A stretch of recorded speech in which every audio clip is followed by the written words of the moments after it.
المهم عرفت راسي بانني غبرت من ديك الحلقه اللي فات حيت كنمشي بالمورال والمورال ما كانش هاد الايام داكشي علاش.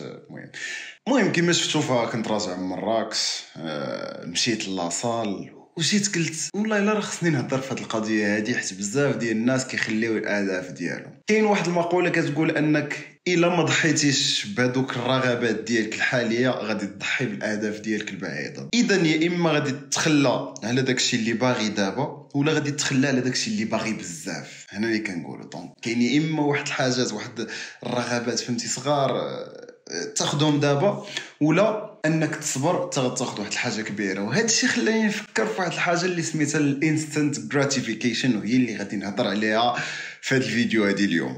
اذا بعدا دابا غادي نحاولوا نشرحوا شنو هو بعدا هذا الانستنت غراتيفيكيشن. المهم هذا الانستنت غراتيفيكيشن بعدا باش نشرحها هي واحد بحال قلتي اشباع الرغبات الحالي فهمتي بالزربه. المهم كتفرح بالزربه. هذا الشيء هذا هو الانستنت غراتيفيكيشن. ولكن غالبا هذه الرغبه هذه الحاليه فهي كتخليك انك تضحي بواحد الريزولتا ولا واحد الهدف اللي بعيد واللي تكون اسمى وافضل. فناخذ مثال، مثلا انا في الجوع وغنكون محطوط ما بين جوج ديال لي زوبسيون. الاول اللي هو سريع وحالي، بحال مثلا عندي واحد كوكيز مشريتو واجد طف غنشدو وغنضربو، والاخر هو انني غنوض وغنصاوب شي حاجه مزيانه وصحيه ليا، مثلا ماشي بالضروره زعما صحيه كيما فتقدر تكون فهمتي شي دجاج محمر، شي ما عرف حوت في الفران، المهم شي حاجه كتعجبك، شي بسطيله، المهم شي حاجه غتاخذ لك مثلا واحد الساعه من الوقت كمثال. فهنا غتكون ما بين جوج ديال لي زوبسيون. يا اما الاولى هو انك تشبع داك الجوع اللي عندك وتشبعو حالي بواحد الحاجه اللي في المدى البعيد غتقدر تسبب لك في الاهداف. اولا فهمتي خديتي شي حاجه اللي غير صحيه بالنسبه ليك، ما غتعطيش للجسم ديالك داكشي اللي باغي. حتى ديك الشبع اللي حسيتي به فهو واحد الشبع لحظي اللي غادي من بعد غادي يعاود عاوتاني يجيك الجوع بشكل اكبر ولا شي حاجه. ولا انت عندك لوبسيون الاخرى هو انك غادي تزيد تصبر واحد شويه وتنوض تقاد واحد الحاجه اللي بنينه تعطي لجسمك داكشي اللي باغي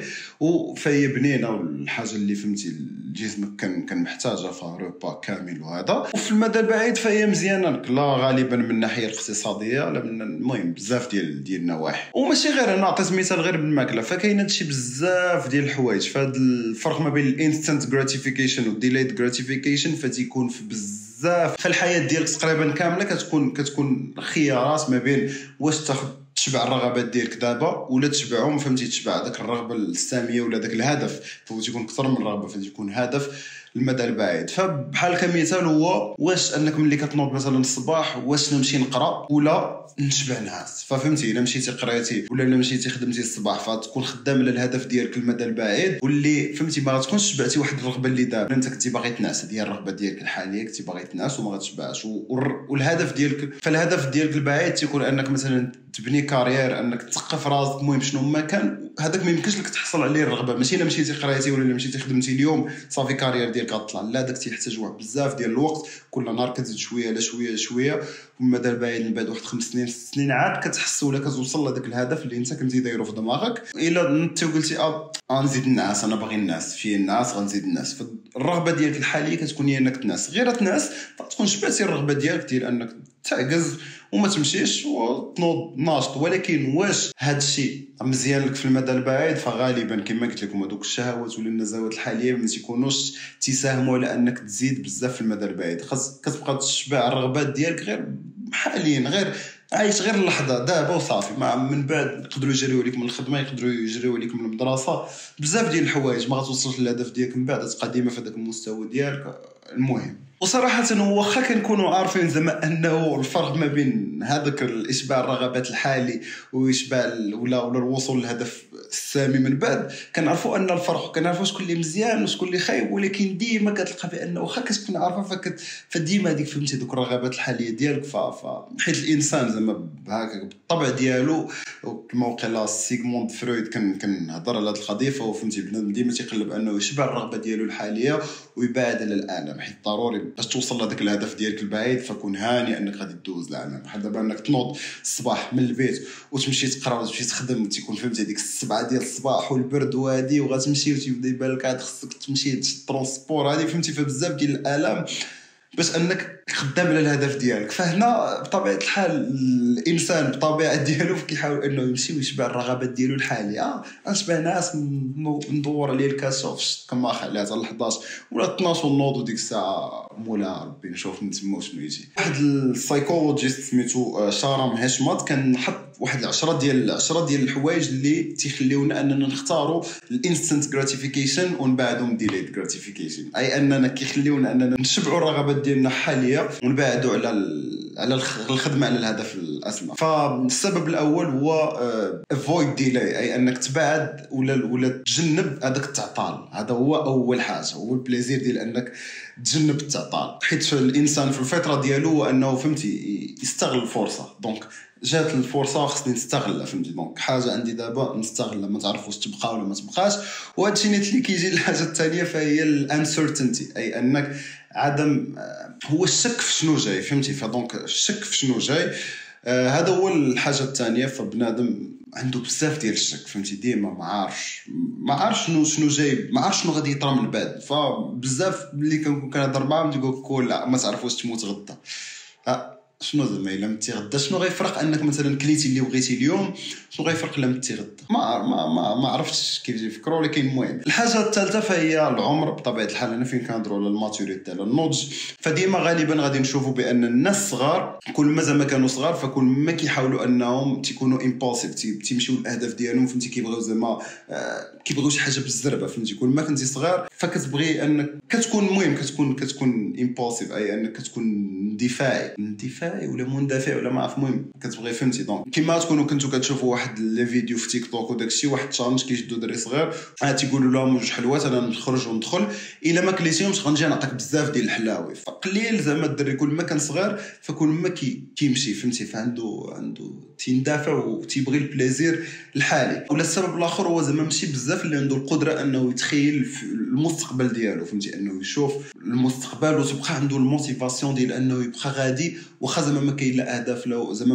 واخا انه ما تياخذش لواحد البليزير دابا، ما يبقى شاد ديك الصوره من بعد وانه كيتخيلها وكيفاش غادي يوصل لها. دونك حتى هذا كيلعب واحد الحاجه اللي صعيبه ماشي بزاف اللي تكون عنده الصوره، وبالتالي ما تقدرش تبان له زعما الهدف السامي. ودونك تيقول علاش نبقى غادي، ما عندوش موتيفاسيون انه يوصل لديك بعيد.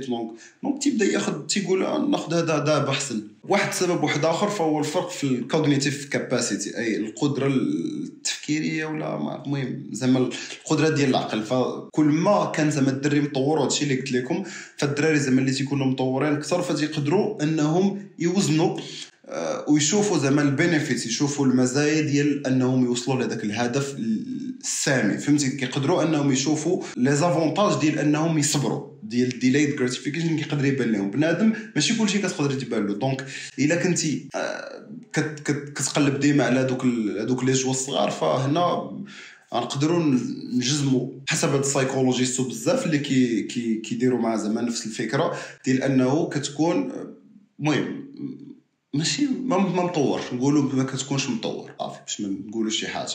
كاين واحد السبب واحد اخر اللي هو الفقر ولا ضعف القدره ديالك ديال ملي كتكون مضارب مع الوقت باش انك، فهمتي، مثلا ضارب باش انك مضارب زعما مع نهار كيفاش تخلص الكرا، كيفاش، فهمتي، انك تجيب ما تاكل، انك كتعيل عائله ولا شي حاجه. فصعيب انك مثلا نقول لك بانك الا بقيتي كتانفيستي في هذه فهمتي عام على عام، فمن هنا 10 سنين نقول لك بانك غتكون خزنتي بزاف ديال الفلوس في واحد الشركه اللي غدا وكتكبر. دونك غتكون من هنا ل 10 سنين غتكون، فهمتي، غتكون لاباس عليك شويه. فصعيب بنادم انه، فهمتي، هو ديجا مضارب مع الوقت، ما عندوش ما غيشيط وتقول له مثلا ما تاكلش اليوم، ما من هنا 10 سنين غتولي تاكل بزاف. كتكون صعيبه. دوك البيسيك نيدز كاين وحدين حسب هذيك البيراميد ديال الهرم ديال ماسلو. الا كان انت صعيب انك تشبع بعد هذوك الرغبات البازيك سميتهم لي بيزوان فيزيولوجيك، داكشي اللي مثلا الماكله والنعاس والماء، فهمتي، داكشي العادي اللي خصك بعدا الاساسي عاد، والسيكوريتي اللي هي الدار زعما ولا شي حاجه فين تخبى الشيلتر. دونك هنا صعيب انك، فهمتي، تقاوم هذا، صعيب انك تختار ديليد جراتيفيكيشن وانت مازال ما شبعتيش هذوك الرغبات ديالك البازيك. كاين واحد السبب واحد اخر اللي هو الامبولسيفنس، هو هذاك الاندفاع. فهمتي ملي كتكون بنادم اللي تيكون مندفع بطبعه فصعيب انه حتى هو يصبر. يعني تيكون كاين بزاف ديال بنادم اللي الكاركتير ديالو اندفاعي، بالنسبه له الحاجه فط كيمشي لها. هنا غيكون حتى هو صعيب انه يصبر وما ياخذش فهمتي ما يديرش البليزير ديالو في ديك الساعه المقابل انه يوصل لواحد الهدف كبير من بعد.